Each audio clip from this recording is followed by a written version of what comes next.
What's up, everyone? This is JJ Zachariason, special guest at Brazil Fantasy Football YouTube channel. Thanks for tuning in. Yay! Thank you, JJ. Yeah. Here we are, guys.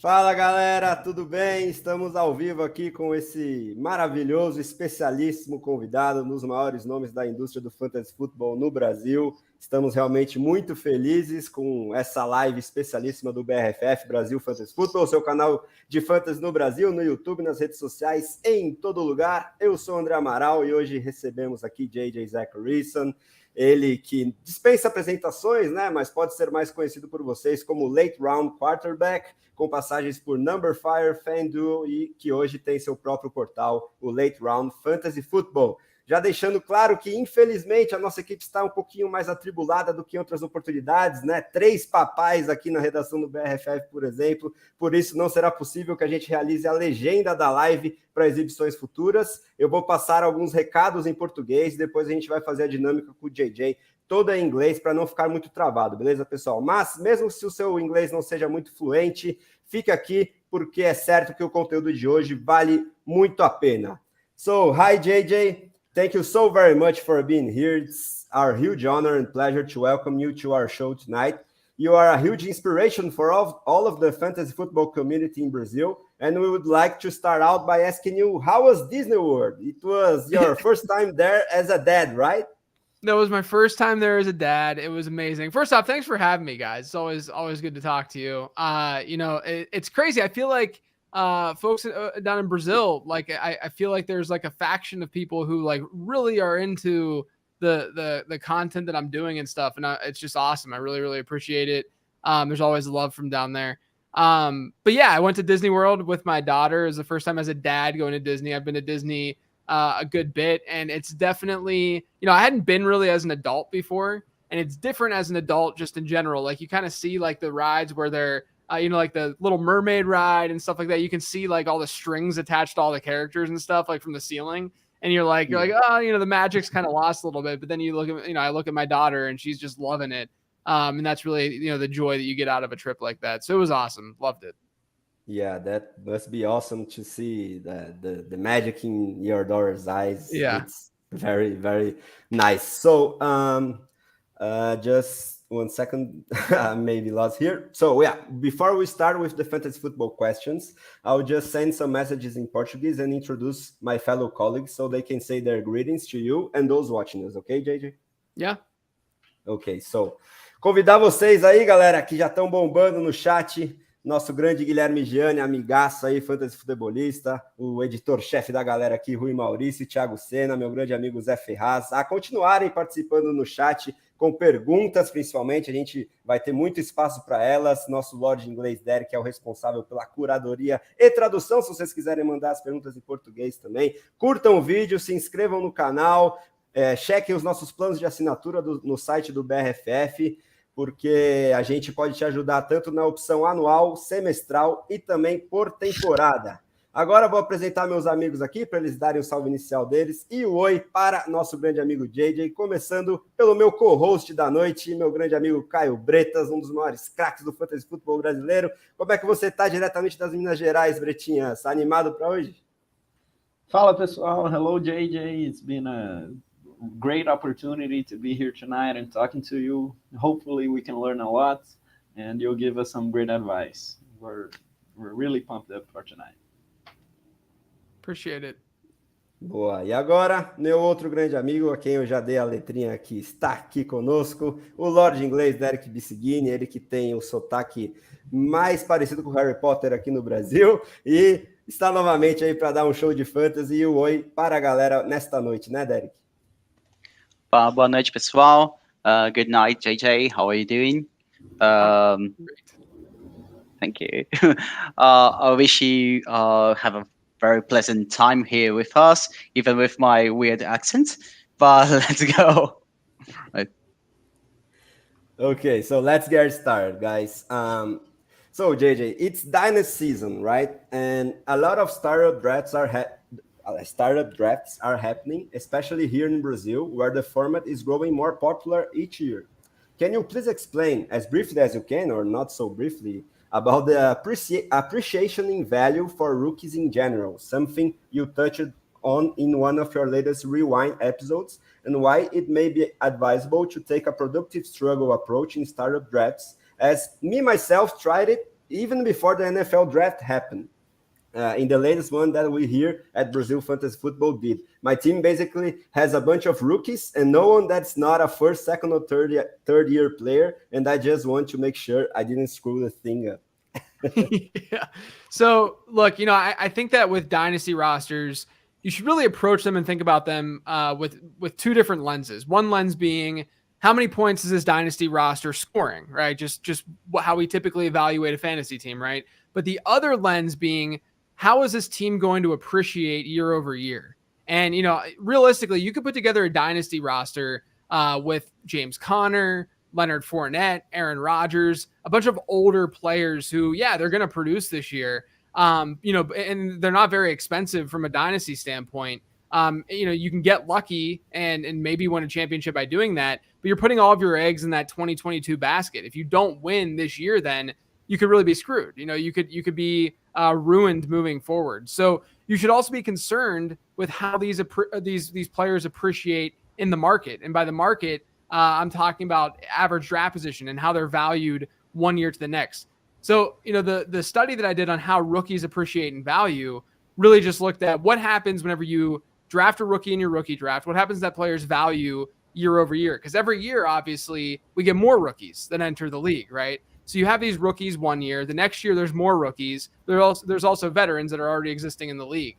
And so what I found was that in rounds 1 and 2, you're essentially watching about half of rookies that are drafted in rounds 1 and 2 of rookie drafts appreciate in value or get better in their startup ADP year over year. So half of your roster, let's just say that hypothetically, your entire roster was only rookies. That means that half of your roster would be getting better in terms of ADP year over year. That number was significantly lower when you're talking about veterans or guys who weren't rookies. And the reason why it was lower and the reason why it wasn't 50% and 50% is, again, rookies are entering the league and some of those guys are taking over these slots that veterans and other rookies had. So, this is really what the productive struggle idea is all about, is that in year 1, when you enter and you draft your team, you're not so much looking to compete. It'd be nice if you end up winning and competing. But, what you're really trying to do is gobble up as much equity and value as you possibly can with these players from the lens of appreciation. And then later down the line, year 2, year 3, you're going to have a whole lot of value across your roster. And that value may be, maybe you drafted Jalen Waddle during his, when he was a rookie. And now all of a sudden you have a top 10, top 12 wide receiver that's going to produce like a top 15 one probably this year, or top 21, what have you. You're going to have production, but at the same time, you're going to have a lot of value that you can trade for more guaranteed production if need be. So it's really just a value game, and it's really about gobbling up players that are going to appreciate in value year over year. Nice. Yeah, really interesting, man. And that's some nice foundings that you have. And continuing to talk about rookies, how do you evaluate talent, college production, and draft capital with situation and opportunity when comparing players such as Garrett Wilson to Sky Moore and Christian Watson, for instance? Still, in that matter, which rookies have you fallen in love with this year? Yeah, so I think that the key thing to keep in mind with rookies and looking at talent versus situation is at the wide receiver position. Talent matters more than situation does, a lot more. Whereas at the running back position, situation can alter and change that equation a little bit.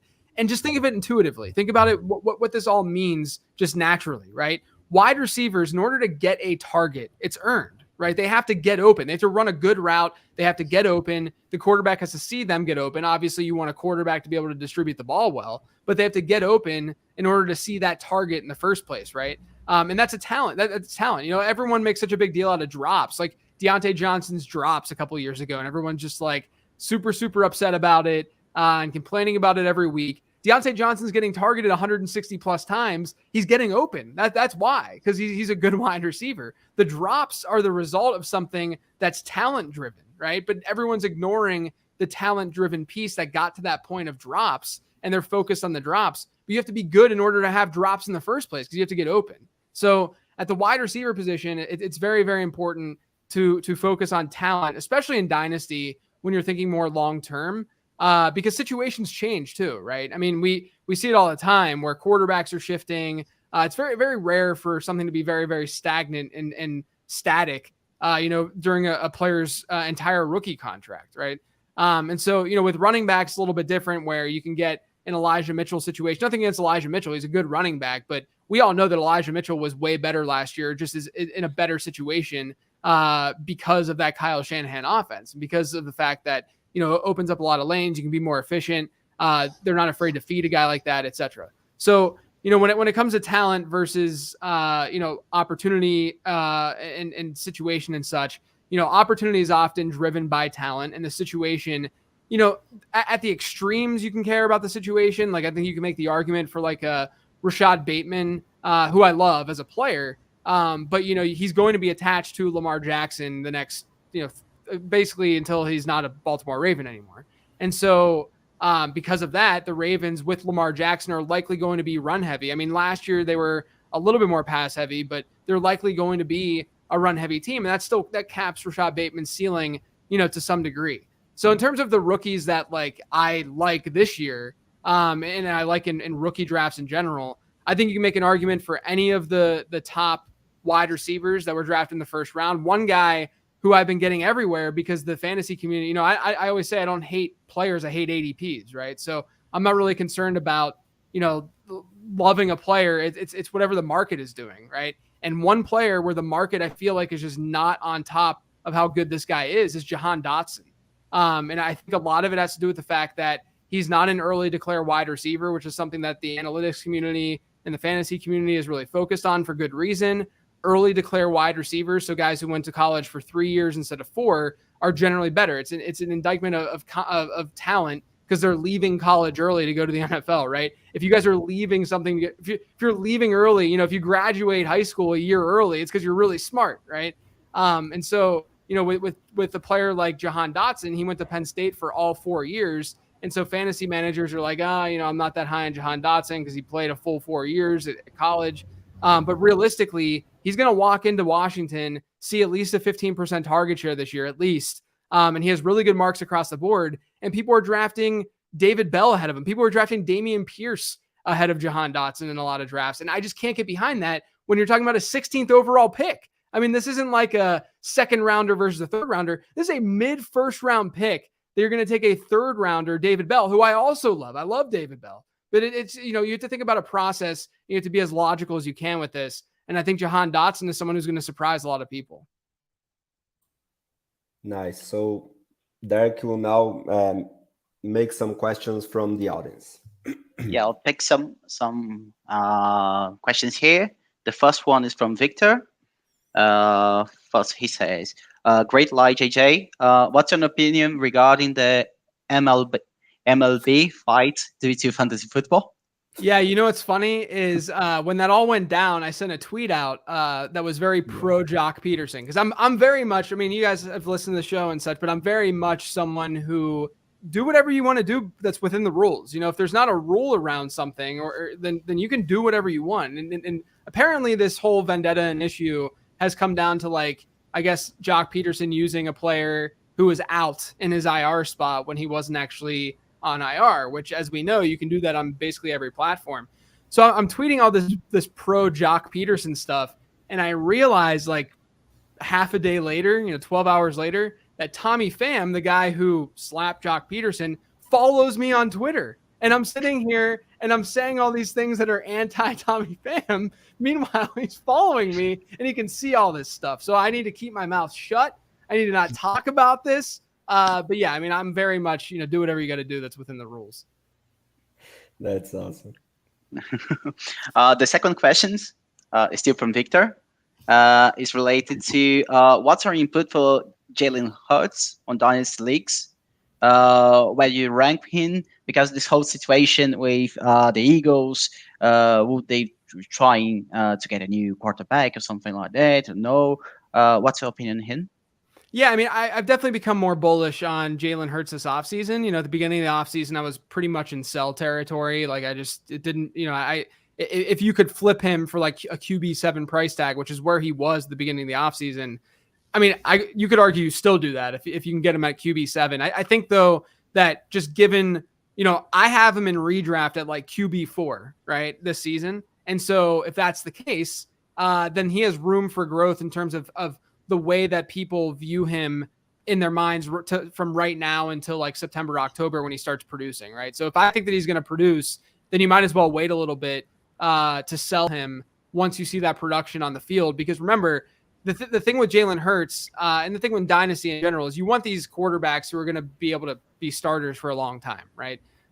Whether they're really, really good or not, you just want that stability in some way. Kirk Cousins is a very valuable. I've had Derek Carr is a better example. I've had Derek Carr on my like he's my highest rostered super flex player in general. I have no player more than Derek Carr across my leagues because years ago he was so cheap, but it was easy to see that he was going to be the starter at least. For a decent amount of time. And so, I just gobbled him up and traded for him and drafted him and such. And so that's what you need. You need that longevity. The thing with Derek Carr is his fantasy point production is here. Jalen Hurts' production is here, right? It's better. But Derek Carr has that longevity factor that I value a little bit more. Now, can Jalen Hurts be a starter long-term? It's all going to come down to this season, right? It's all going to come down to whether or not his arm improves this year. And the thing with Hurts is that obviously his value comes with his legs and fantasy, and NFL front offices don't weigh that enough. They actually should weigh it more. The ability, I always tell people the most valuable play in football is a Lamar Jackson rush, right? But people don't necessarily view Lamar Jackson the way they should view Lamar Jackson because of what he does with his arm. And that's how people evaluate quarterbacks, is how well they can throw the football, right? And so with Jalen Hurts, even if Jalen Hurts were a completely average quarterback with his arm and he had that component with his legs, he'd be a great starter, right? But he's just not there yet. So to me, since he's going to be good in fantasy, I'm pretty confident in that, with the AJ Brown addition. They have an easy front half schedule too. They have an easy schedule in general. I think that you could wait to sell Jalen Hurts, maybe halfway through the season. And then if things collapse down the stretch, he's not going to be their starter next year. Not only because things collapsed and he didn't play well, in this hypothetical situation, but they have so much ammo in next year's draft that, they have 3 first rounders. I mean, they could do something to move up to get the quarterback that they want, that they need. And so I would not be shocked if that's the move that they make. So, I would not necessarily be looking to buy, but if I had Jalen Hurts, I'd wait it out a little bit. Perfect. Yeah, and just to finish this one question from Jose Ferraz, of friends. Between Elijah Moore or Gareth Wilson, who would you choose? In Dynasty. Yeah. In Dynasty. Yeah. I think right now, I think right now I have Elijah Moore ahead of Garrett Wilson. And this is not because I think Garrett Wilson's incapable of being better than Elijah Moore. He actually ranked out a little bit better in my prospect model than Elijah Moore did, thanks to draft capital. Elijah Moore was a beast production wise. But the reason I would favor Elijah Moore over Garrett Wilson is because we've seen Elijah Moore do it. Elijah Moore has shown us that he could be a potential stud even at his size. And Garrett Wilson isn't that big either. I mean, there's size concerns for Garrett Wilson too. I wouldn't be shocked if next year Garrett Wilson's ahead of Elijah Moore, but I think the safer option is to go Elijah Moore. Perfect. Nice. So, digging more into your studies, JJ, and jumping 1 year ahead compared to the rookies, which players your year 2 model projects for the biggest increase in value for 2022? Yeah, so I have this year 2 model that looks at so I have a prospect model that looks at these running backs and wide receivers coming out of school, and then the year 2 model looks at how they did in year 1 in the NFL and combines that with their prospect score, right? So there's some proprietary things that go into it that make it a little bit unique. So for instance, someone might say, well, what do we do with Elijah Mitchell? Elijah Mitchell comes out of nowhere after being a day 3 pick last year. He produces, he does well, but what does that mean? What have we seen historically with running backs like that? Well, historically, we've seen a few guys like Zach Stacy, Andre Ellington, James Robinson go through this similar trajectory of coming out of nowhere, producing well as rookies. Andre Ellington's was more as a receiver, but producing well as rookies from a points per game standpoint, and then tailing off, and you can utilize that information and look at a player's year 2 score. Elijah Mitchell, he's in like the 86th, 87th percentile, which if you're under the 90th percentile at running back or wide receiver, it's a little bit iffy. You get a little bit more iffy. Like you're not a stud, right? And if you're over the 95th percentile, you're in really, really good shape. Over 95th percentile players give us a wide receiver one or a running back one season, high end running back one season or high end wide receiver one season at like a 50% hit rate. I mean, it's pretty out of control. So the guys who are above that mark at wide receiver from last year's class, you have Jamar Chase, obviously. I mean, he's going to probably do that this year. Jalen Waddle was there, Devontae Smith was there, and Elijah Moore was there. And then at running back, you had Najee Harris and Javonte Williams. And then right below that was Rashad Bateman at the 94th percentile. So any of those guys, totally good with all of them. I think that Elijah Moore and Devontae Smith in particular are really, really interesting as buy lows right now because what the teams just did at the position. But both of them can still thrive. Devontae Smith, very, very talented, can still see a 20+% target share in that offense. Elijah Moore just talked about, I think he's still better than Garrett Wilson from a dynasty ranking standpoint. So I'm not really concerned about the competition so much as given the cost has fallen with those guys.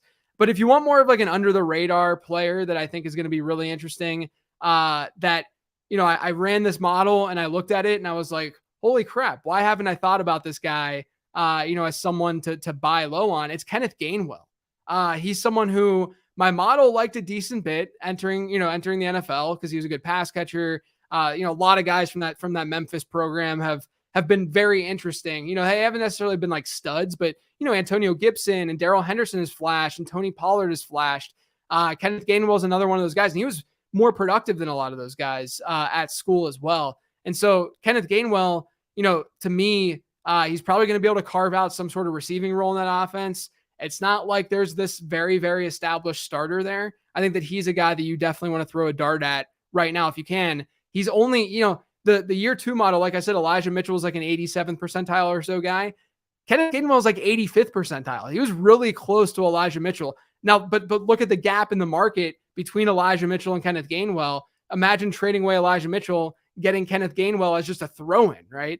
And so I think that Gainwell's a really interesting buy right now. Good to hear. I have some good shares of Kenny Gainwell. And now for the question I'm looking for the most for the answer, I'd like to ask you that I saw on Twitter that you've just finished your redraft rankings for 2022. And what were your first broad conclusions while doing it? Maybe there's a position that's deeper or shallower than usual. Maybe you found out that it's worth out waiting on a position or maybe attacking it early. Conclusions. Yeah, I think that the big thing right now in the fantasy world with my rankings, even all of that is the quarterback position and the fact that, if you look at, I published my ebook, The Late Round Quarterback in 2012. That's what kind of got me going on this career path and doing this thing and being able to talk to a great audience. And when I published that ebook, 5 quarterbacks were being drafted in the first 2 rounds in terms of ADP.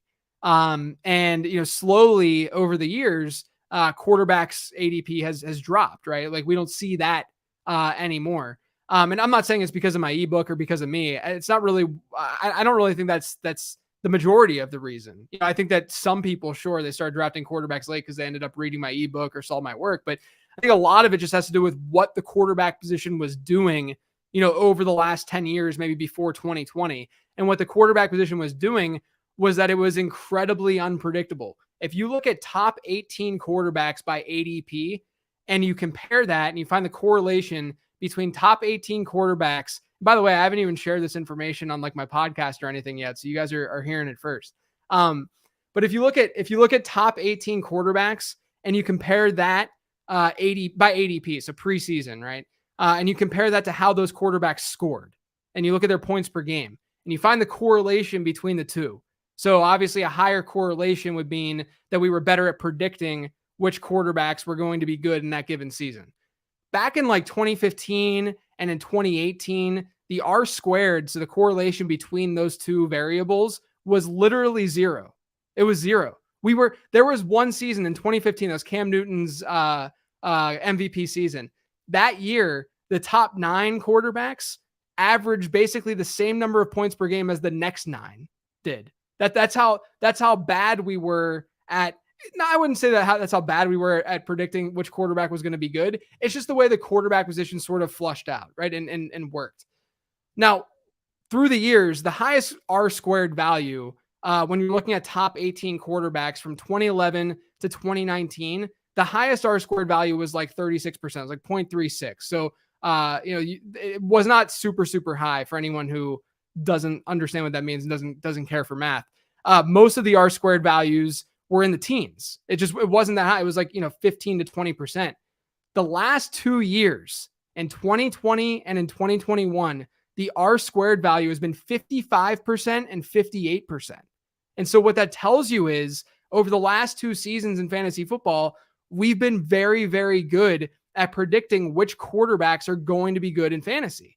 And I think it comes down to the fact that the market finally is valuing rushing properly. The market finally understands that mobile quarterbacks are very valuable in fantasy and they're drafting them as such, right? And so what happens is, if you look at the point differential from the best quarterback to the 12th best quarterback, whatever, if you look at any sort of value over replacement level formula, the point differential really isn't that much different, last year or the year before that than it was in 2014.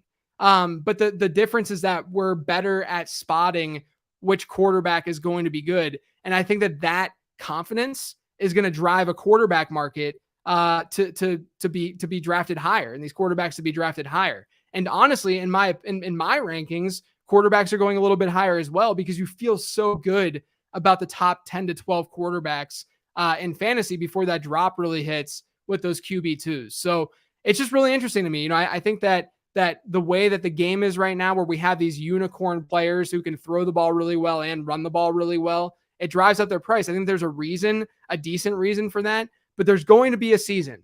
There's going to be a season where we don't predict the quarterback position nearly as well. It could happen this year. And if you're ahead of the game and you can recognize that, and if you're drafting a ton of teams and you're able to get some late round quarterbacks and end up hitting, then you're going to be at a huge, huge advantage compared to your competition. Yeah, we have 2 questions in these lines, right? That will make you to JJ right now.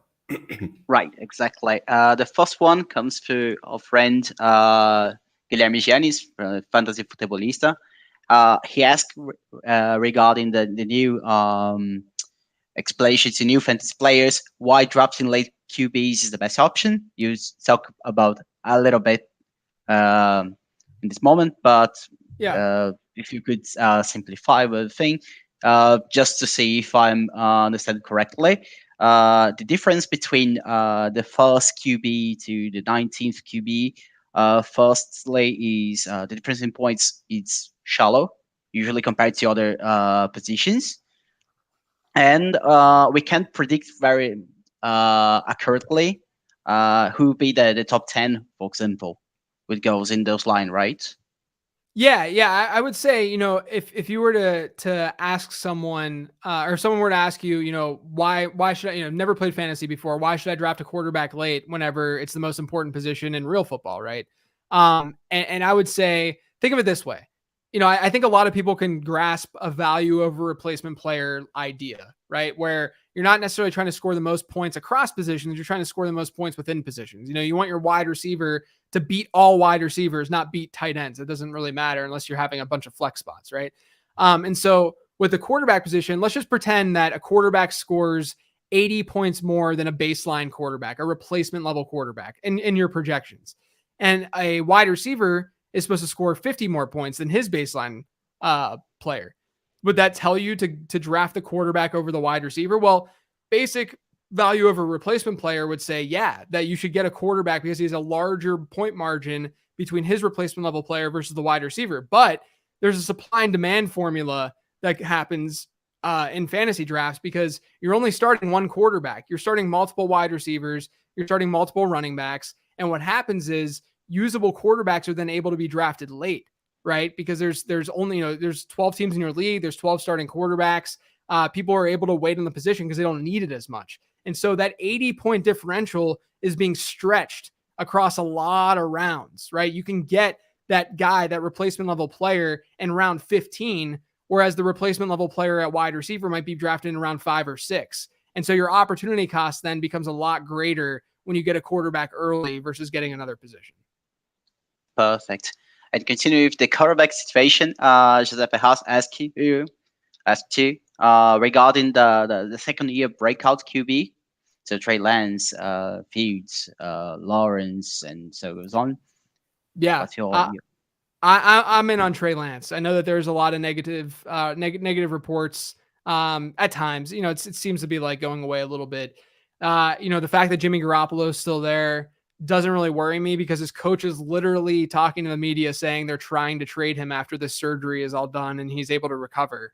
You know, Trey Lance has the mobility that we love to see. He has the arm. He has the weapons. I am very much in on Trey Lance this year. You know, my projections like him as a top 10 quarterback, and you can get him as a top 12-ish quarterback right now. So I will be drafting Trey Lance. Nice, yeah. I'm getting Trey Lance everywhere in my dynasty league, so yeah. I'm excited as well.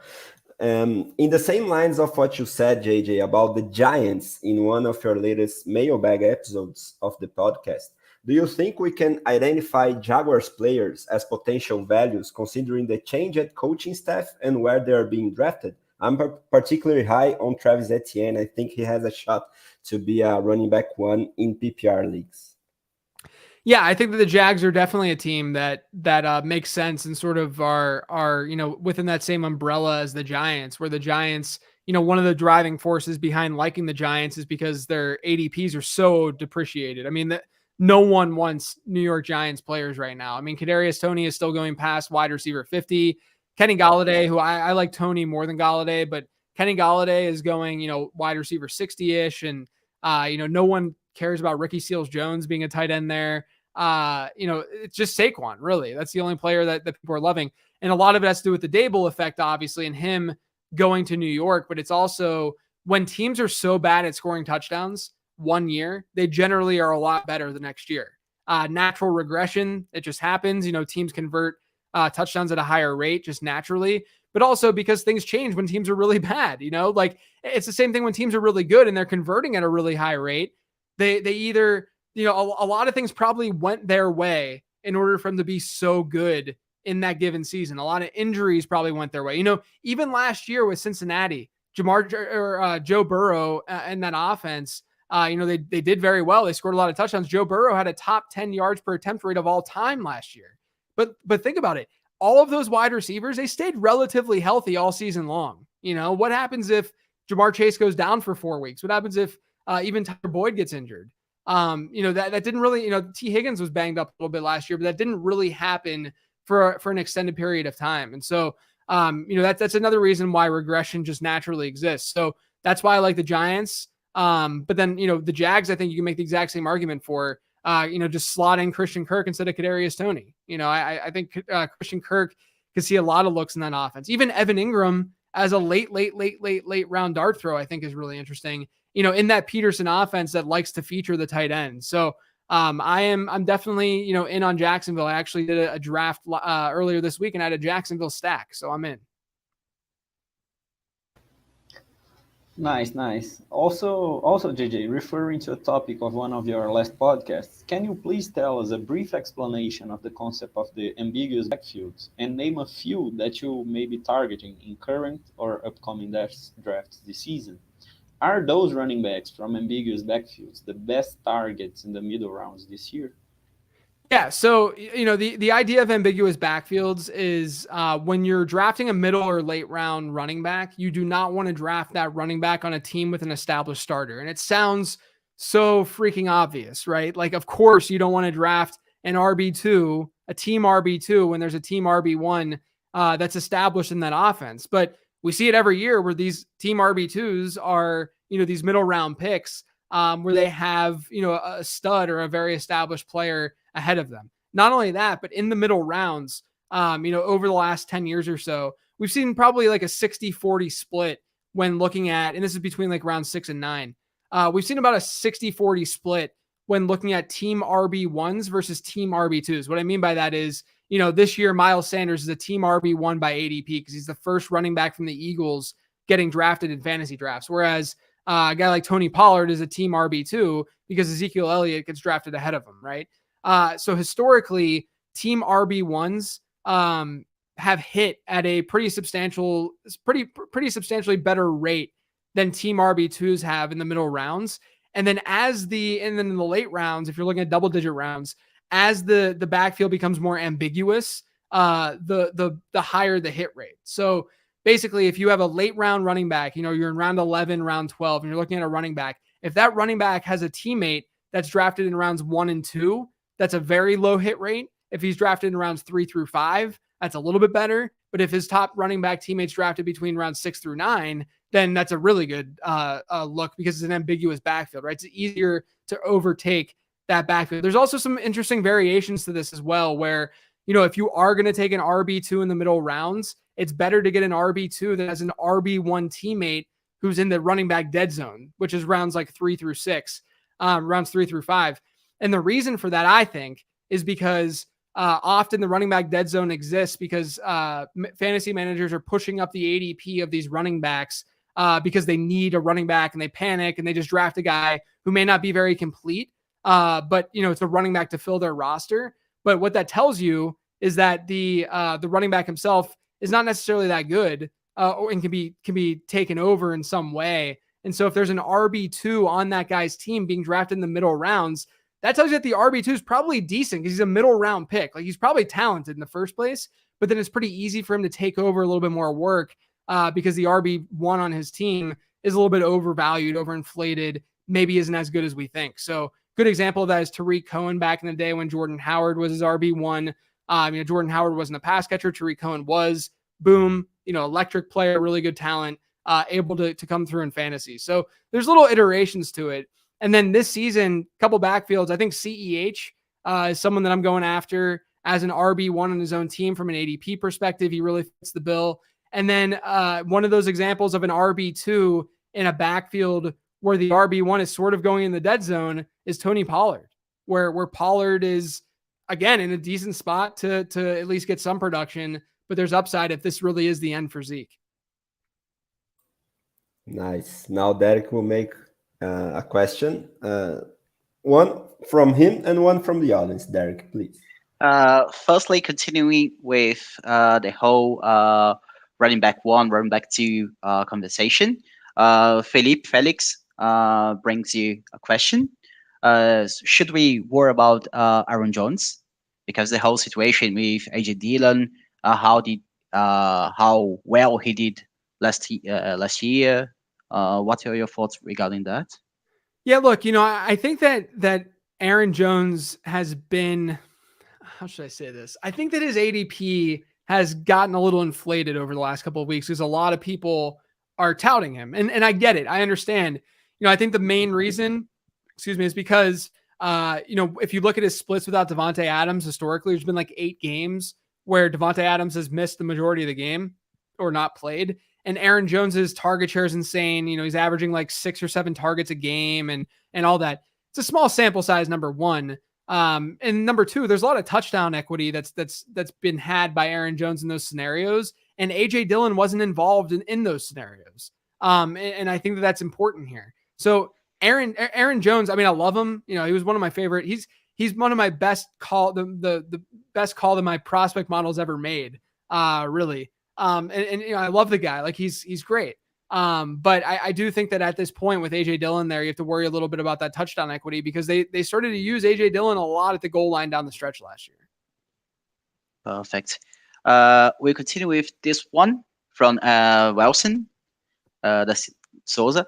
He asked you regarding those high-stake leagues. Do you play? Or if you do, did you win a lot? How do you see this kind of league? So I won't speak to the high stakes stuff. But I the way I answer this always to people is I'm profitable every year when I play fantasy. And I am not someone who I try not to like be overly touty because I don't think I need to be. Like, I think if people are listening to my content and they're sticking with my content, it means they're winning and it's helping them. And they like the way that they're thinking after listening to the content. Whereas there's a lot of people who sort of approach the touting game as like, I did this or I did this, but I don't think it's necessarily about that. I think that if you're getting enough from my content and what I'm producing, then that's good enough. That's what's necessary. I don't need to go out and talk about my winnings and stuff, but I'll at least say I am profitable each year in fantasy football. Perfect. And just 2 more questions, this time for me. The first one is regarding Dynasty Superflex. How do you approach the whole QB situation? Do you start at least with 1 QB in the first round? What's your strategy regarding that? Or you continue with late round QBs?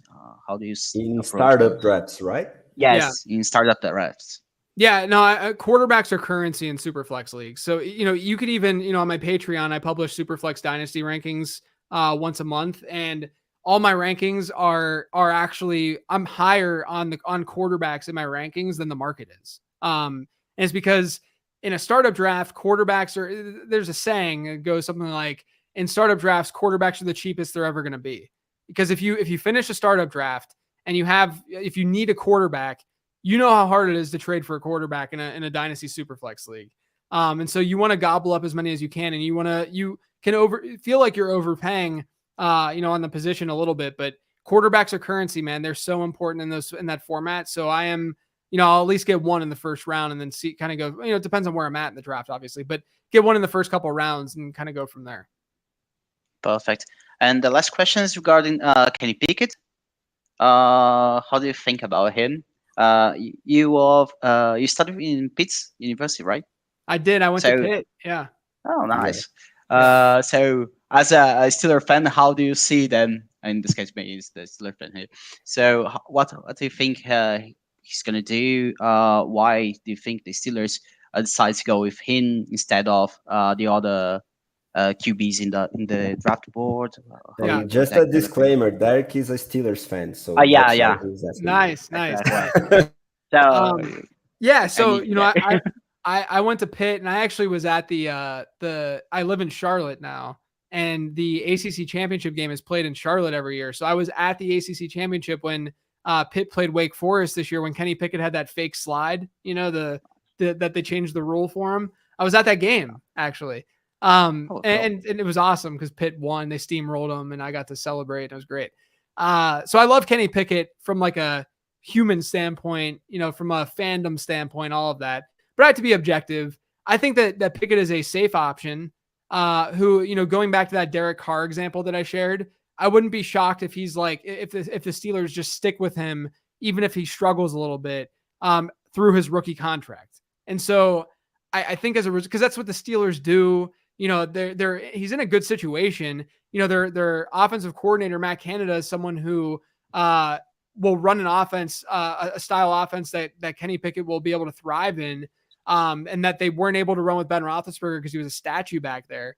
And so I'm excited about that. Like, I think that the situation for Pickett could not be better. It's absolutely perfect for Pickett himself. And the Steelers, as we know, are not an organization that likes to rebuild. They haven't rebuilt they haven't really rebuilt my entire life, right? Like they're just always competitive, and they just don't believe in that. And so I think what they saw was, okay, we have Mitch Trubisky right now. He's fine enough, but we have Kenny Pickett, who's probably an upgrade even right away. Maybe he doesn't have as big of a ceiling, but we have a great defense right now. And we have pieces around Pickett and whoever the quarterback would be. We can probably be decent right away, in their minds. In my opinion, the AFC is going to be so freaking competitive that it's going to be very difficult for them to really compete. But in their minds, it's Mike Tomlin and the Steelers, and so they're going to try to win all the time. And I think that drove a lot of what they did in getting Pickett. And they saw him all the time, same facility that Pitt worked out at, played at, so they were familiar with him. And even though it's kind of lame, I do think that the familiarity aspect does play a role in that kind of thing. Perfect. Thank you very much. Thank you, JJ. Now going back to redraft mode, it seems to me that this year age will be an especially big factor compared to last year's for the running backs, as many of the best ones are already entering their age 26 or age 27 seasons. I mean, 8 of the top 12 running backs by ADP are already 26 years old or older. What to think of it? How much caution should we have before drafting one of these older guys? Yeah, I wouldn't necessarily worry a ton from a redraft standpoint this year. Where I would worry is when you get into, because if you think of it this way, there's a reason that those guys are being drafted where they're being drafted. Of course, some of them are going to end up busting. Derrick Henry, maybe Kamara. I mean, someone is going to end up not living up to expectation because it happens every single season. But I do think that when you get into think about why their ADPs are where they are. It's because they're very good, right? And the market agrees that they're all very good. Joe Mixon's although Joe Mixon's still like 22 years old because he entered the league when he was like 12.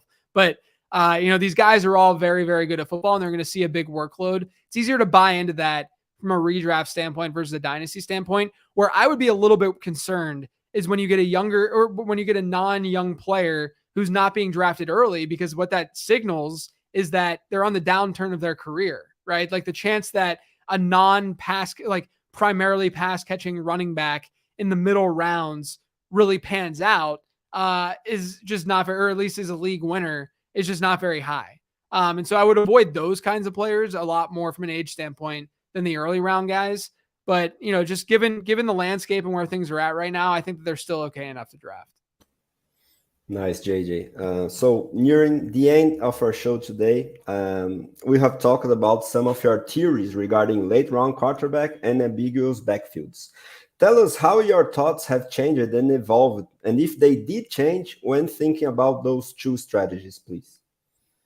Yeah, I mean, again, I think that the late round quarterback strategy has definitely shifted, over through the last couple of years. And it's funny. I have people that'll hit me up and they're like, "Oh, are you so upset that people are drafting quarterbacks earlier? And like, are you still team late round QB?" And I get really frustrated because 3 years ago I was writing about how middle round quarterbacks were a lot more attractive in fantasy than they were, a handful of years before that. And like, I felt like it was one of the, you don't always have those moments where you're ahead of the game, where you're like, you feel good about the analysis that you did. But with that, I felt really good about it, and it's come to fruition. And yet people are still associating the late round quarterback thing with me for good, for obvious reasons. But it's just one of those things where things have shifted at the quarterback position. I think it just goes back to the stuff I talked about earlier with us just being very good at predicting which quarterbacks are going to be good. It makes it harder to find those late round quarterback gems. Nice. And can you remember some individual players or seasons that most made a difference in those theories that you created? Yeah, I would say, for you're obviously weighing what happened the previous season most with what you're doing, just because it's the most relevant recent data. And so I do think that, to the quarterback discussion, what Josh Allen's been able to do, and what he did even last year, and him just continuously destroying in fantasy, definitely, it's something that makes you change and adjust your approach. So I guess that would be my answer, is just Josh Allen the last couple of years. Nice. And we have a great deal of Brazilians, including some members of our crew, playing in the Scott Fishbowl 12 this year. And how much do you like playing leagues with unorthodox formats like the Scott Fishbowl? And do you have any hints at this year's rules and structure? Did Scott tell you something that you can spoil to us? No, I have nothing about the rules. Scott keeps that pretty hush hush. And so I don't have anything there. I will say I don't mind formats that change rules up and such. My only thing is I just want at least some way of forecasting it, predicting it, being able to like use your brain to figure out like ways to attack a certain league. I don't want randomness. I don't want things to just happen at random and just get lucky. I really want that skill component to be involved in fantasy football. So as long as that's still involved, I don't care what the format is.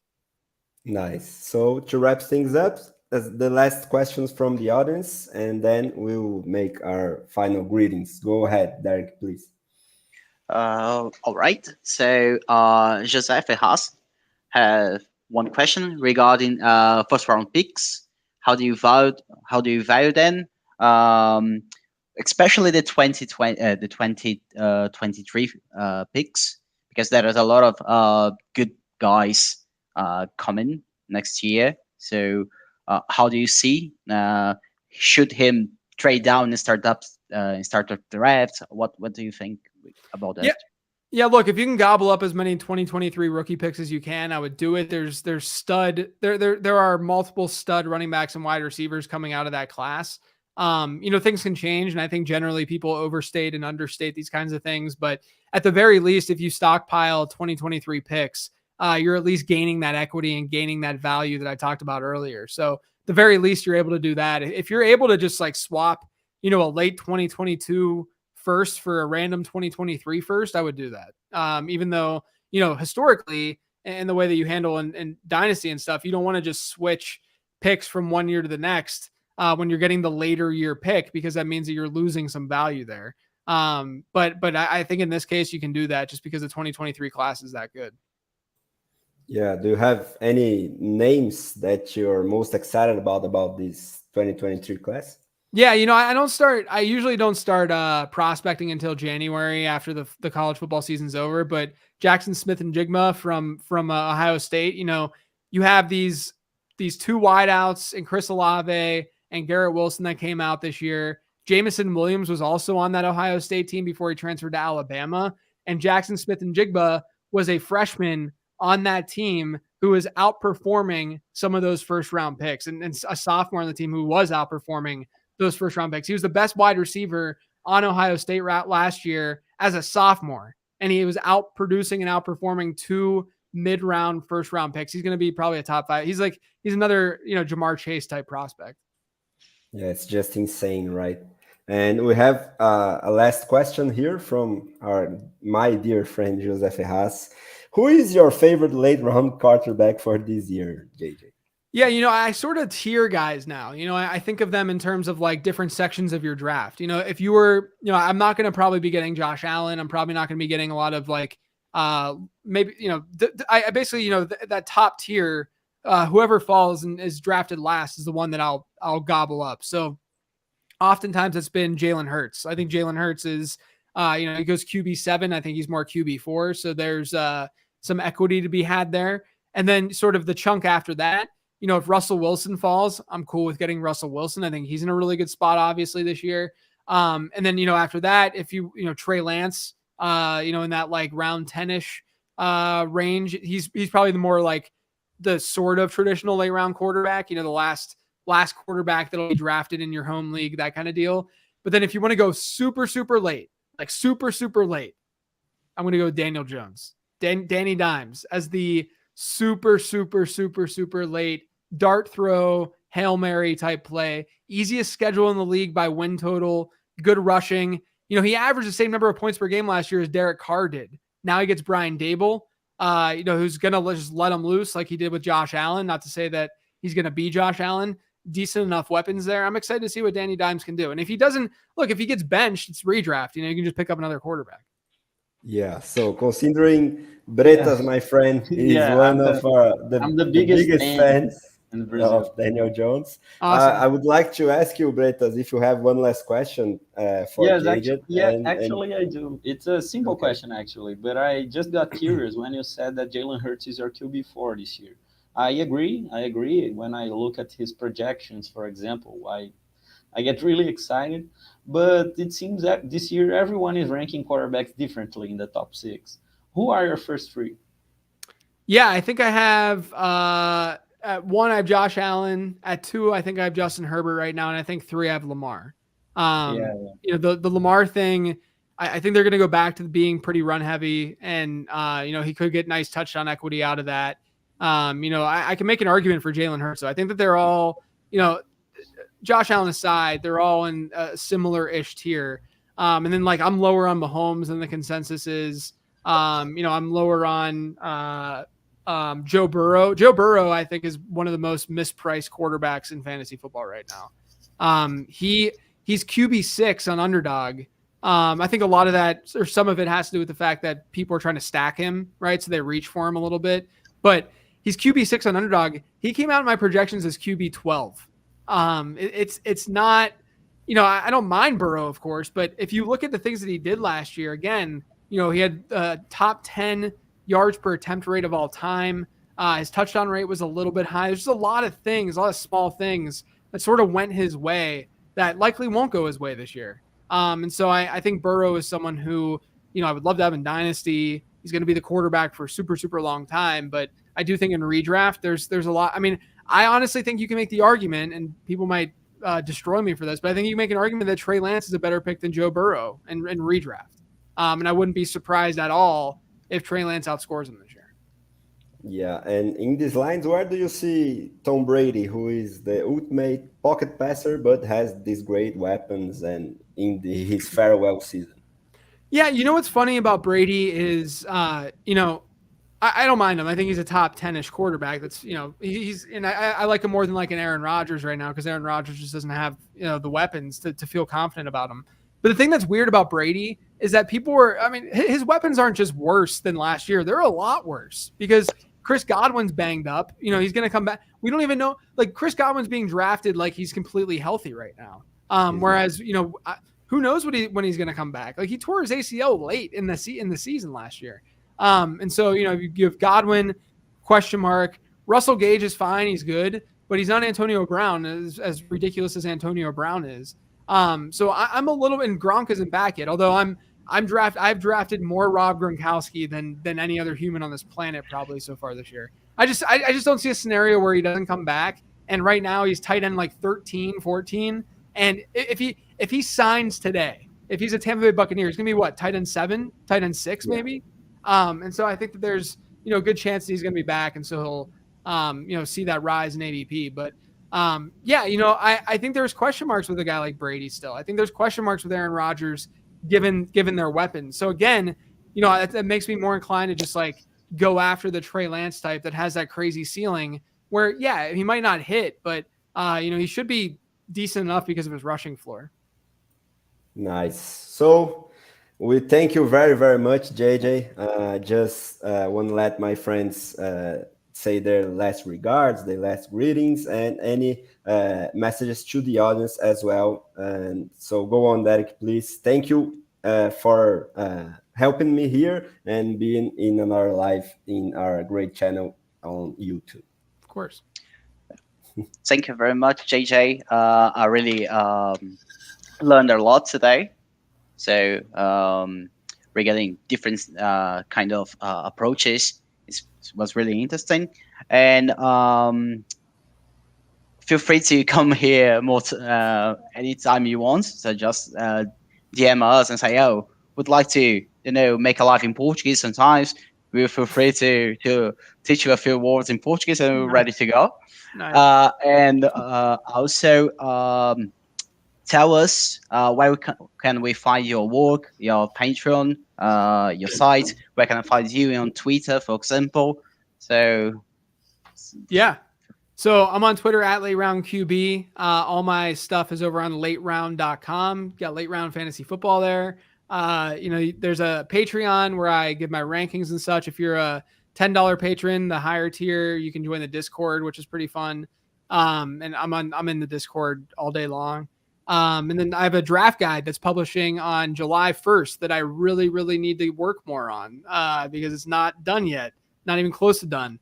But that'll be out on July 1st, and I'll update that weekly, and it'll come to people's email inboxes. If you don't want to spend any money, which I totally get, you can at least sign up for my newsletter, completely free. You get all my content, my written content to your inbox. So at least, do that. Go to lateround.com. Yes, please. So now, Bretas, my great friend, your last message for our great guest and the public, please. Thanks, JJ. It's been an honor to have you here. I think I learned a lot. There were some great insights today. And it was even better to see that we agree on many things. So I was really happy about it. And welcome to come here with us anytime you want. It will be always great. I'll keep following you and learning a lot. Appreciate it. Yes, and don't forget to sign up to the newsletter. And okay, so JJ, any last message to our audience? Everybody loved here. Our chat is pumping, so thank you very, very much. The Brazilian audience loves you. The Brazilian fantasy football community have you as an example. You can be sure of that. I appreciate that, and all the support from Brazil has been awesome. It's been like the one country that I always see. I feel like like even like the podcast rankings and stuff and fantasy football or fantasy sports in Brazil, my podcast is always ranked higher in Brazil more than any other country. So always appreciate the support. Maybe someday I'll be able to learn Portuguese a little bit and hop on and just, speak fluently with you guys, help you out a little bit. It'd be great. Yeah, we'll be here to help you. Nice. Bom, galera, é isso aí, uma live especialíssima, mais uma aqui para o nosso cardápio no canal do YouTube. Podem ter certeza que não terminou por aqui, mês que vem já tem uma coisa bastante engatilhada, mas a gente vai deixar no suspense por enquanto, então continuem aí acompanhando o nosso trabalho nas redes sociais, no site, aqui no canal do YouTube, nos podcasts também, já que essa live estará disponível na versão áudio logo mais, e se inscrevam em todos os nossos canais para não perder nenhum conteúdo de primeira como esse, sendo que semana que vem já vai chegar outro podcast bem bacana de toda a nossa equipe, dando as famosas bold predictions aí, as nossas previsões corajosas, para vocês já tirarem o print e nos cobrarem lá em dezembro, porque é certeza que pelo menos eu vou errar e cair de cara. Então, galera, muito obrigado a todo mundo que acompanhou, um grande abraço e até a próxima.